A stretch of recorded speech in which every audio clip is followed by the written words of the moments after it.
Coucou tout le monde. Je sais, ça fait longtemps. 2 mois pour être précis, mais je suis de retour. Et pour de vrai cette fois-ci. Pour de vrai, de chez vrai. Et je peux dire que ça m'avait manqué. Ça m'avait manqué de ne pas pouvoir vous faire part de mes propos, de mes avis, de mes mots. Mais je suis là aujourd'hui et je suis là pour une occasion particulière. Aujourd'hui, ça fait 1 an depuis que Chat in the Mirror existe. Et je peux dire que le parcours a été assez long. Ça a été une très longue année. Et je pense aussi que vous avez remarqué, cette fois-ci, vous me voyez, c'est plus que la voix. Désormais, vous allez pouvoir me voir. Ça aussi, ça a été un grand cap et je me disais que l'occasion était trop belle pour laisser passer. Il me fallait enfin mettre mon visage sur Chadine de Miroir. Et j'avoue que ça me permet de souffler aussi un peu. En même temps, il y a une sorte de pression qui vient avec le fait de me montrer parce que là, je vais devoir m'y tenir réellement. Mais, hey, je suis prête, je suis parée pour. Et le pire, je vais pas dire le pire. Le mieux de tout cela, c'est que je ne serai pas seule. Vous serez avec moi. Donc, je vous dis bienvenue dans Chat in the Miroir. Et voilà. Alors, avant tout, je vais vous faire part de ce que cette année m'a appris. Je peux dire que cette année, franchement, je m'attendais déjà pas à ce que Chat in the Mirror tienne 1 an. Non pas que je sois défaitiste ou autre, c'est juste que c'est la première fois que je m'adonne à quelque chose et que je m'y tiens réellement. Je pensais que j'allais laisser tomber, me délaisser au bout de 3-4 épisodes. Et plus d'une vingtaine d'épisodes plus tard, je suis toujours là. Certes, des fois je disparais, je réapparais, mais je suis quand même là. Je suis quand même là et franchement, je trouve que c'est important. Comment vous dire que vos retours, vos retours vraiment tout au long de cette année, ça m'a vraiment ému, ça m'a touché et ça m'a boosté aussi, faut dire. Voir que je ne suis pas la seule à vivre certaines choses, que je ne suis pas la seule à penser certaines choses, me reconnaître en vous, dans vos histoires, c'est quelque chose qui me pousse à ne pas laisser tomber, à ne pas dire ok, je jette l'éponge, j'aurais essayé. Et ça me fait comprendre aussi que ce que je fais, je ne le fais pas de manière vaine, que c'est important, que je suis réellement écoutée. Et j'avoue que c'est l'une des choses qui m'a le plus choquée. Certes, je savais que j'avais quelque chose à dire et je ne vous cache pas que tout au long de ces épisodes, pour certains, je me rends compte que ça m'a aidé plus à grandir pour moi. C'est comme si j'enregistrais ces mots. Je les ai écrits, mais ils me concernent vraiment dans leur ensemble. Et me dire que c'est pas que pour moi, que vous aussi, vous vous y retrouvez, j'avoue que c'est un sacré point pour moi. Ça me booste, ça m'aide, ça me permet de garder le focus en vrai. Et pour cela, je vous en remercie déjà. Alors, vous m'avez permis de comprendre que ma voix a de la valeur, que ce que je dis, c'est important. Et je pense pas que j'aurai assez de mots pour vous dire merci par contre pour cela. Et il faut dire aussi que je me souviens d'une fois, c'était par rapport à l'épisode où j'expliquais que l'amour me faisait pas mal. Et une connaissance, franchement, c'est même pas une amie quoi, c'est vraiment une connaissance. Et elle m'a écrit pour me dire, pour se confier à moi, elle m'a écrit pour me dire, j'ai vécu quelque chose qui s'apparente un peu à ce que tu as dit. Et elle m'a raconté son histoire avec son ex-partenaire. Et je suis restée abasourdie, j'étais choquée. Je me suis dit, mais elle est en train de se confier à moi. Et tout ça, c'est parce que j'ai osé dire certaines choses. Elle est venue à moi parce qu'elle s'est reconnue en moi. Et j'avoue, j'en ai été flattée parce que la personne, c'est pas comme si on avait une relation de confiance où, ok, tu vas me dire quelque chose et quelle garantie tu as que je ne vais pas rapporter à quelqu'un d'autre, tu vois. elle est venue et elle m'a donné un pan de sa vie. Et ça, c'est l'un de mes tout premiers épisodes. Et c'est là que, franchement, ça m'a fait comprendre que ce que je fais est important. Même si c'est pour une seule personne, c'est quand même important. Et j'avoue que ça me rassure. Ça me rassure. Ça me fait comprendre que je ne dis pas n'importe quoi. Bon, ok, des fois, je vais dire quand même n'importe quoi. Je suis humaine. Mais mes propos sont quand même importants. Et ça, je pense que c'est un good point pour ne pas laisser tomber, je dirais. Et je peux dire que la deuxième chose que j'ai apprise, ça, par contre, c'est un peu plus délicat. Pendant longtemps, j'ai hésité à prendre ma place. Comme si, oui, j'ai une voix, mais ok, j'ai une voix. Et après, est-ce que c'est utile ce que j'ai à dire? Est-ce que ça va porter? Est-ce que les gens vont m'écouter? Et pour rejoindre la première raison dont je vous ai tantôt parlé, ben, même ça m'a aidé à conscientiser ça que oui, je mérite d'être entendue et tout comme je mérite d'être vue. On a tous un point de vue sur quelque chose. Chaque personne, comment dire, a ses propres appréhensions de la vie, ses propres œillères, si je peux dire, ses propres, comment je pourrais dire ça, sa propre manière de concevoir la vie. Et toutes ces façons méritent d'être entendues et vues. Toutes ces manières de voir sont autant valables l'une que l'autre. Et franchement, en ce sens-là, je peux dire que ça a permis de cocher ce point-là, de ne plus rester en retrait. Je suis quelqu'un d'assez introverti. Je travaille là-dessus, comme vous pouvez le voir. Comme vous pouvez le voir. Mais j'avoue que ça m'a permis de sortir de cette zone de peur que je m'étais créée, de cette zone de confort, voilà, de cette zone de confort et de m'extirper au fur et à mesure de ma bulle. Oui, des fois, les peurs, les doutes reviennent. Hein. Je fais un petit peu de retrait, mais je me suis déjà sortie. Donc, de là, ça fait pas si peur que ça. Oui, c'est effrayant pour la première prise et tout, mais c'est pas aussi effrayant qu'on le croit. Et après tout, le ridicule ne tue pas, comme on dit. Donc, voilà. Et troisième chose,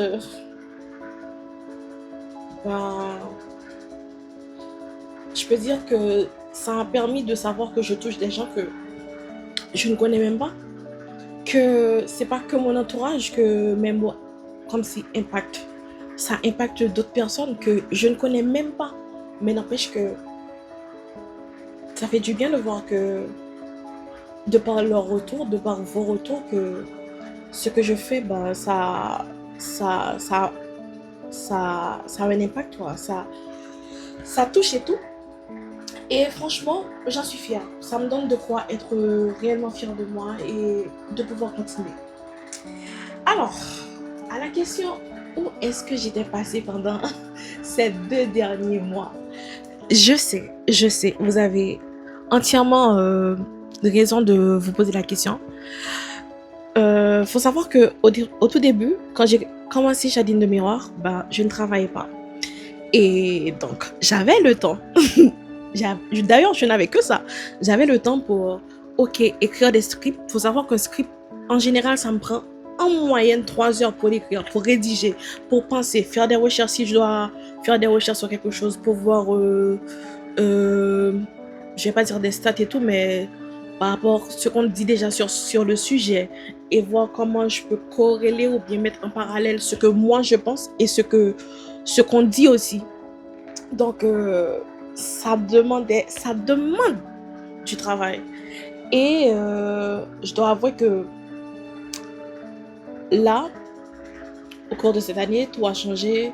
J'ai eu un boulot et déjà, mon trajet, je mets près de 3 heures, plus de 3 heures même. Donc, quand je rentre de chez moi, franchement, la seule chose à laquelle je pensais, prendre une douche, manger si je n'avais pas cuisiné pendant le week-end et me mettre au lit et parler avec mes proches. Et je peux vous garantir que utiliser mon cerveau quand j'ai passé toute une journée devant un PC à régler des choses, ben c'est pas, j'ai pas envie de me remettre devant un PC quand je rentre chez moi.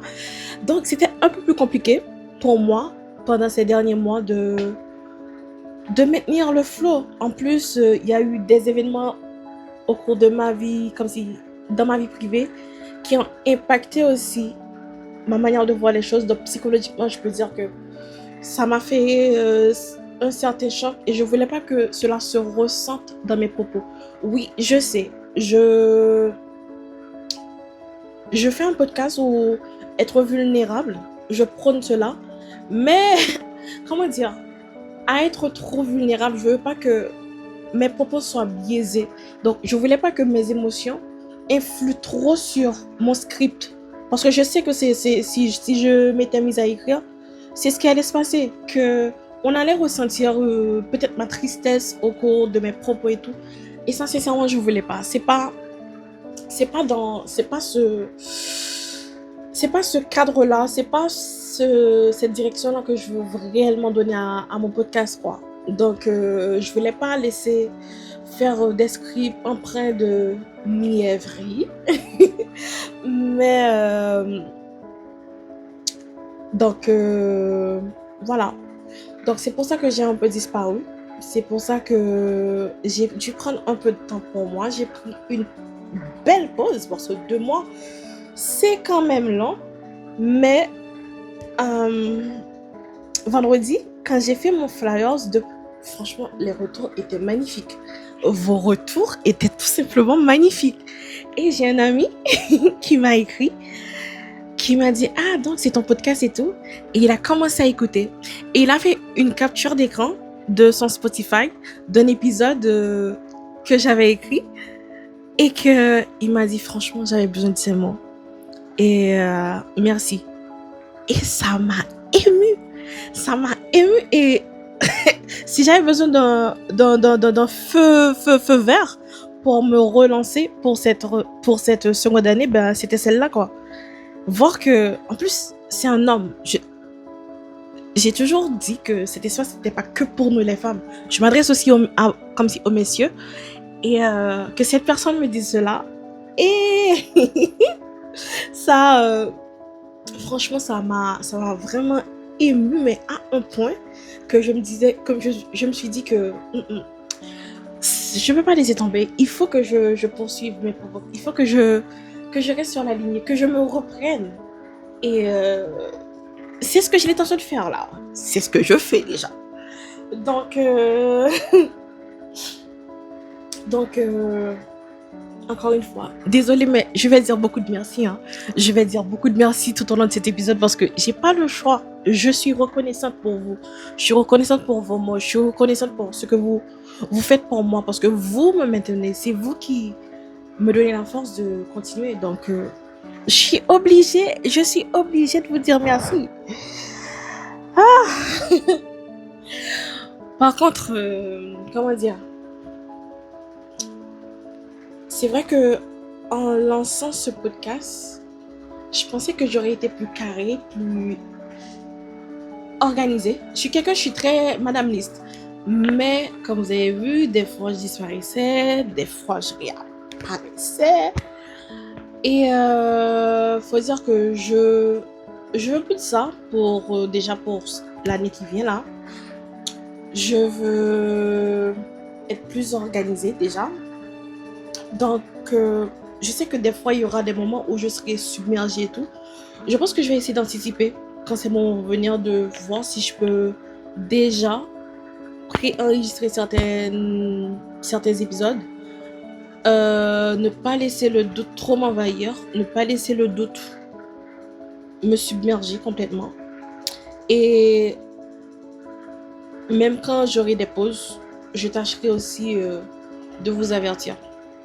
Parce que faut savoir que prendre des pauses, c'est pas la fin du monde. Au contraire, si ton corps, ton mental nécessite que tu doives te couper un moment, ben, il n'y a pas vraiment à s'excuser de penser à son bien-être, à s'excuser de penser à son mental parce que ou à son corps, comme c'est à sa santé physique. Parce qu'on sait très bien que si le mental ne suit pas, enfin si le corps ne suit pas, ben, le mental, ça va pas aller. Donc, pour cette nouvelle année, je sais pas si je vais vous promettre parce que moi, quand je fais une promesse, je veux m'y tenir. Mais la discipline, c'est le mot d'ordre. Et attendez-vous à plus souvent me voir. Et je crois que vu que je me suis mise dehors là, que je monte ma tête, je n'ai pas d'autre choix que de m'y tenir réellement. Et j'espère vraiment que vous allez continuer à me suivre dans cette aventure et que voilà, j'ai hâte d'avoir vos retours, j'ai hâte de vous avoir déjà en tant qu'invité. Il faut savoir que j'ai déjà pas moins de 6 personnes, 6 invités pour cette nouvelle saison. Donc, je suis en train de faire les différentes étapes pour voir comment je pourrais organiser cela. Et bien sûr, Monsieur C va revenir. Je sais que vous êtes friands des épisodes avec Monsieur C. Donc, je suis en train de voir comment je peux faire un setup pour cela. Essayer aussi d'être plus présente sur les réseaux sociaux. Je ne vous cache pas, c'est tout ce que je déteste. Vraiment, la partie technique du podcast, arranger les vidéos, arranger le son, m'assurer que tout est bien, programmer des vidéos sur TikTok, sur Instagram, faire les posts Facebook et Instagram et autres. C'est la partie que je déteste le plus parce que j'ai un horreur vraiment de devoir faire tout cela. Mais je n'ai pas le choix. Comme en attendant, il n'y a que moi. J'ai pas une équipe derrière moi. Mais ça va venir. Hein.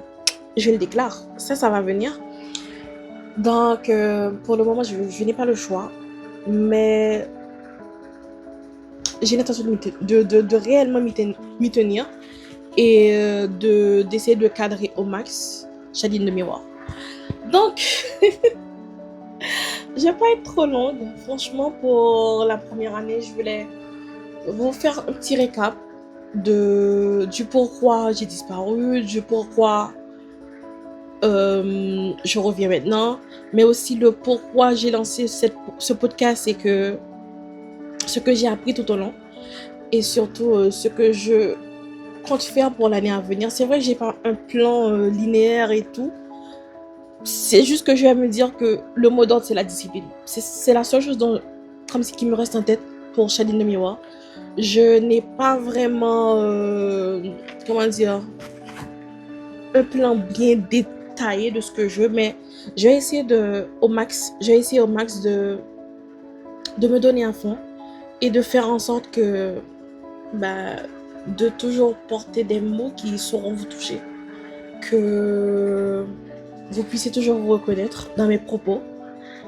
Et n'hésitez pas non plus à me faire des feedbacks déjà pour cette vidéo. Et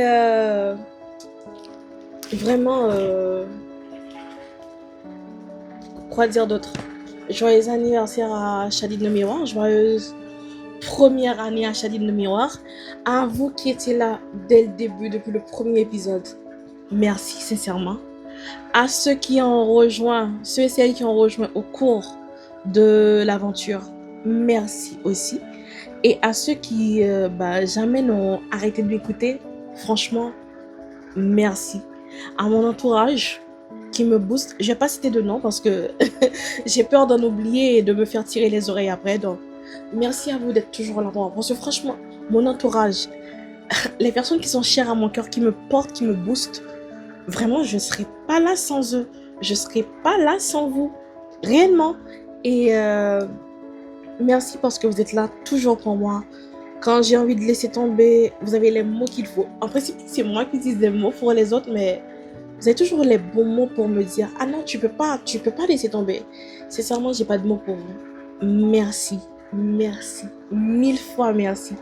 J'en profite aussi pour dire une joyeuse fête des pères à tous les papas qui m'écouteront aujourd'hui, vraiment. Sans vous, nos vies ne seraient pas les mêmes. Et pour cela, je vous dis merci. Et ce sera tout pour moi.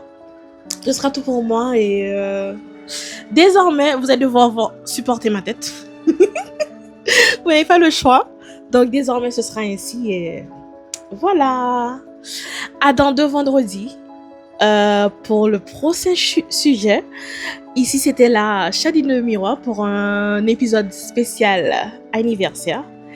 Et je vous dis à très bientôt. Ciao, ciao.